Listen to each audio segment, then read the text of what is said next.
உலகத்தின் பந்தங்கள் எல்லாம் நீ சொல்லி தந்தாயே.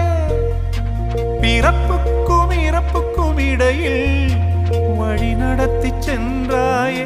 உனக்கே ஓர் தொட்டில் கட்டி நானே தாயாய் மாறிட வேண்டும். ஆராரிராரோ நான் இங்கே பாட,